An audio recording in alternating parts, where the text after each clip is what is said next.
This recipe and video is a cooking with magic recipe. It's the very first one in the cookbook. It comes from the OG, Mickey himself, or should I say Steamboat Willie in this case. Anyway, it's called Louisiana Fries, and there is a picture of them. So basically this is potatoes. So we're actually going to be taking a few different methods to make these potatoes. There's going to be some boiling of the potatoes, some sauteing in a pan of the potatoes, and some baking them in the oven as well. All right, here's some clips of me putting it together. First step with this recipe is you are to cut your potatoes into 1-inch cubes, and it says to leave the peel on. So I'm going to do that, but I am going to cut off any of the peel, like if I notice like maybe a little bit of like what maybe looks like it's starting to sprout a little bit or looks a little questionable. But otherwise, I'm just going to go ahead and dice these potatoes as they are.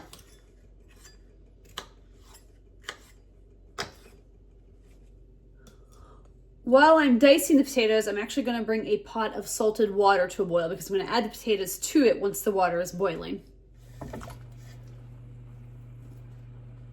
All right, I just added my potatoes to the pot. I'm going to let them boil for about 5 minutes. So the potatoes are boiled for the minutes they're supposed to boil, and I drain them well, and I spread them out on this baking sheet to dry, and you can kind of see, I don't know if you can see all the steam coming off of them, but I'm going to let them dry for a few minutes and start preparing a sauce that's going to go on them. Here I have a small pan of butter and garlic that I am melting over a low heat.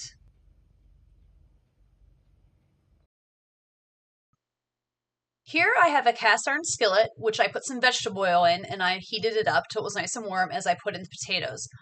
Once the potatoes are in the pan, I'm going to just kind of stir them once or twice to get everything nice and coated.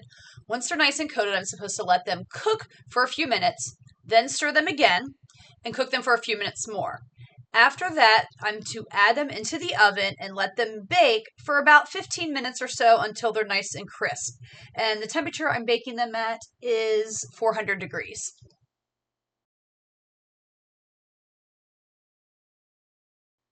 It's time to take the potatoes out of the oven.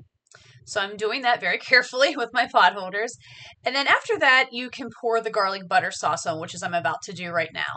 It does mention that you can add the parsley to the butter sauce before you pour it on. I decided just to add the parsley after. I'm not a huge parsley fan, so I'm going to go a little light on it. Anyways, I'm going to give this added and give it a good stir.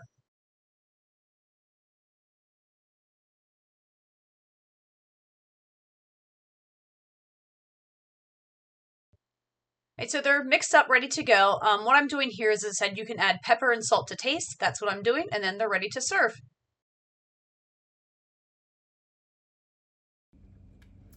Summary review time. So they were good. I mean, they're potatoes. I feel like it's kind of hard to botch a potato, but I really did like the garlic butter sauce on them. I thought that was really nice.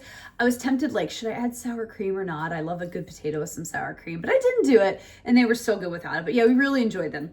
So let's get into the rankings. The first, I ranked the ingredients on a scale of 1 to 5, and that's in terms of like cost and difficulty to find. These are a 1. It's potatoes. You just basically buy potatoes, butter, some garlic. You know, you can have some parsley. I didn't put a lot of parsley on mine because I'm not a big parsley fan, but either way, none of that stuff's expensive.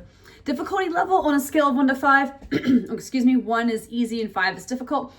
I'm gonna say like 1.5, maybe a 2, only because there's a few steps involved. You know, usually with potatoes, I feel like I either boil them and then mash them, or I saute them in the pan, or I roast them in the oven. So this kind of uses all 3 of those methods.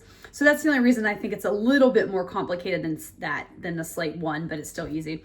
And then would I make them again on a scale of 1 to 5? 1 is never and 5 is absolutely all the time. It's probably a 4 for me.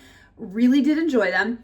I think I would have liked them maybe a little bit crisper, but that's probably on me. I think if I would have like sauteed them a little bit longer or left them in the oven a little longer, they would have been a little bit crispier, or if I made them a little smaller. But either way, they're not quite a 5 just because, you know, there is extra steps involved, and there are other methods of preparing potatoes that I prefer slightly above this one, but it was definitely good enough that I say, yeah, I think every so often I will make them this way.